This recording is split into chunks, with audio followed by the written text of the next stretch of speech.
Good morning. Welcome back to Morning Live. Now, this morning, we look at a very sensitive topic of the abuse of children in sports. And we have roped in Olivia Jasriel, who is the co-founder and CEO of Women and Men Against Child Abuse. Good morning, Olivia. Thank you so much for joining us here in Sports on Morning Live. Morning. Thank you for having me this morning. Now, Olivia, as we get into this topic, I mean, it really is one of the biggest betrayals in that relationship between parents who leave their children in the care of coaches and teachers, and those people then take advantage of these unsuspecting young children, and really what they do scars them for life. It does indeed. And, I don't think that it's only taking advantage of the children, it's taking advantage of the trust of the parents as well. And essentially what these coaches do when they abuse these children and they abuse their power is they just destroy lives, they destroy families. And there seems to be no accountability for it. Certainly, and as we talk about this, Olivia, and I'm going to just touch a bit on your story. I mean, we've seen how seemingly a lot of these cases go on unreported, but we saw with Bob Hewitt how justice was finally served, but so many years and so many decades down the line. Is there a fear just by the victims of victimization? What is it that is not giving them that courage to just stand up and speak out against what's happening? Part of it is the privilege of playing the sport. So they keep quiet so that they can remain in the team. All the athletes that I'm dealing with that have been abused or sexually abused by their coaches are top athletes.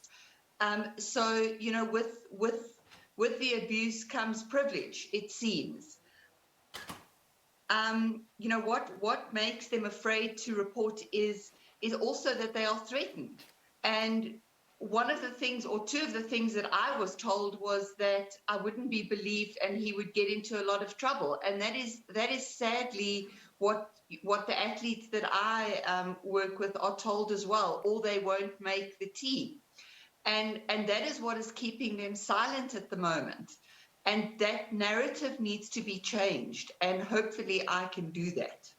Certainly. And Olivia, tell us about, in your instance, what is it that gave you that courage to say, listen, this stops with me and this ends with me? Wow, I wasn't expecting that question. But, for me, it was many, many years, 30 plus years of keeping quiet and living with the shame of what he had done to me.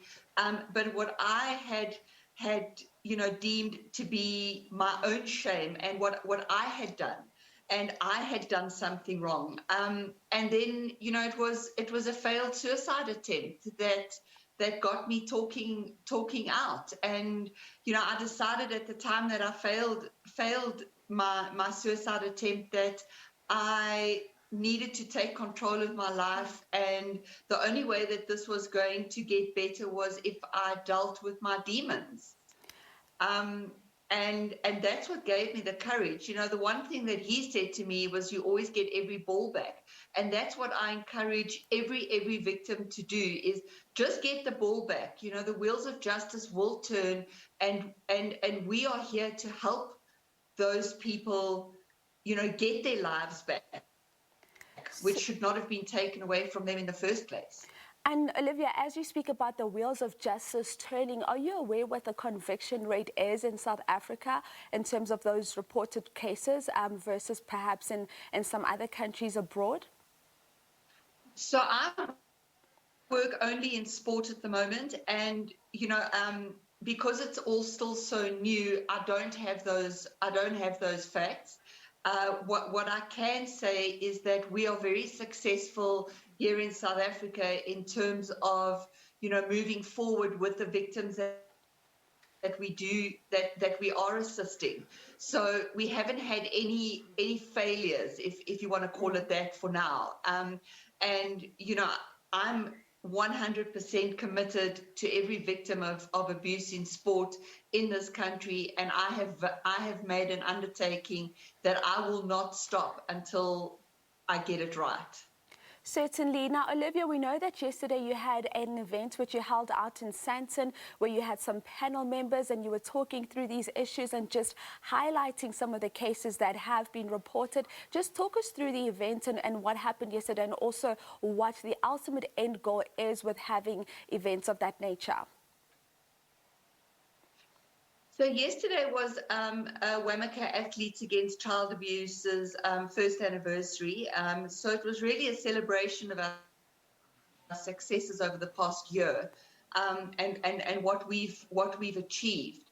What we have found is that, you know, the cover-ups in sport, the non-reporting in sport, the just blatant disregard for our athletes by the federations in sport is I don't even have a word, to be quite honest, because disgusting doesn't even begin to cover it.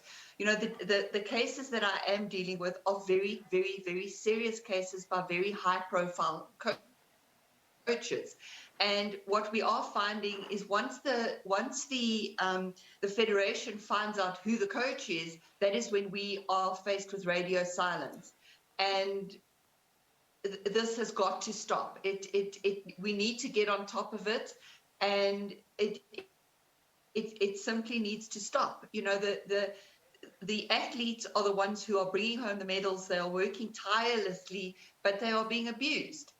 And that is the price that they're having to pay to get those medals. And the federations are the ones that are taking all the credit for everything.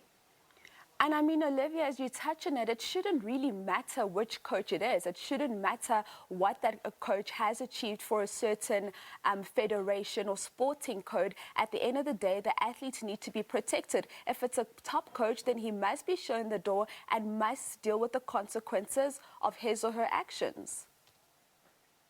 You know, that's 100%. And, you know, one of our most disturbing cases is actually in swimming.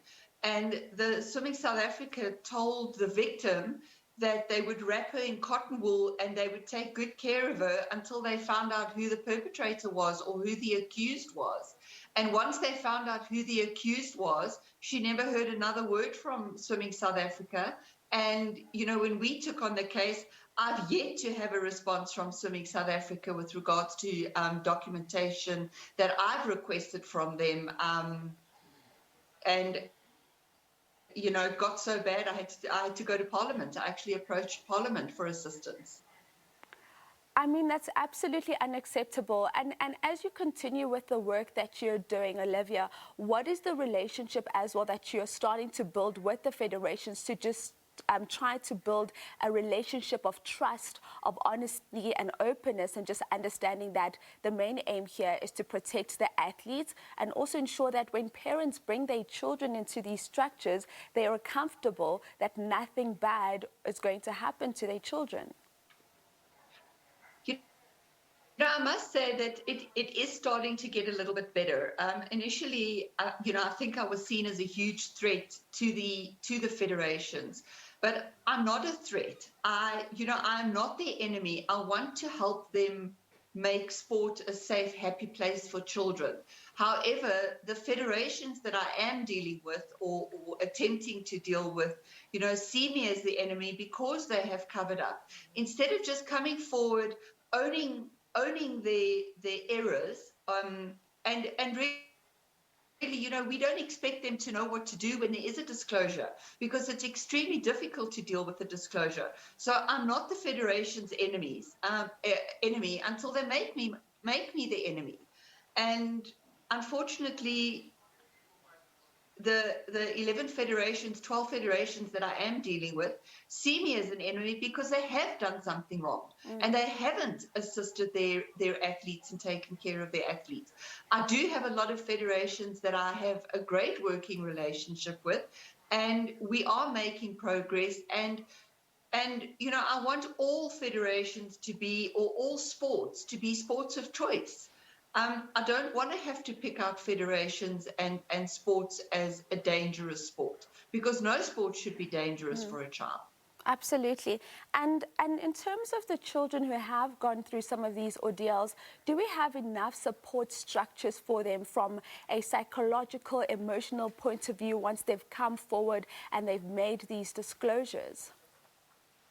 Um, I don't believe we do. As an organization, we have incredible support in our corner. You know, we have good relationships with the NPA. We have good relationships with good attorneys. We have good relationships with psychologists, psychiatrists, and we've got all of that in place. But this nonsense of the accused being innocent until proven guilty and the victim lying until proven otherwise needs to change.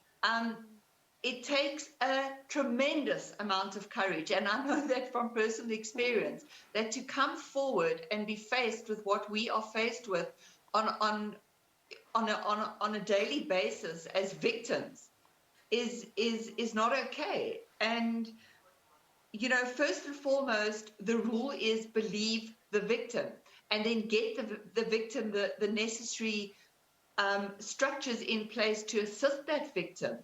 I do not believe for 1 minute that the federations are dealing with this in a positive way, and I don't believe that they're actually even educating themselves on how to deal with the disclosures from victims. So what they do is they cover it up or they sweep it under the rug.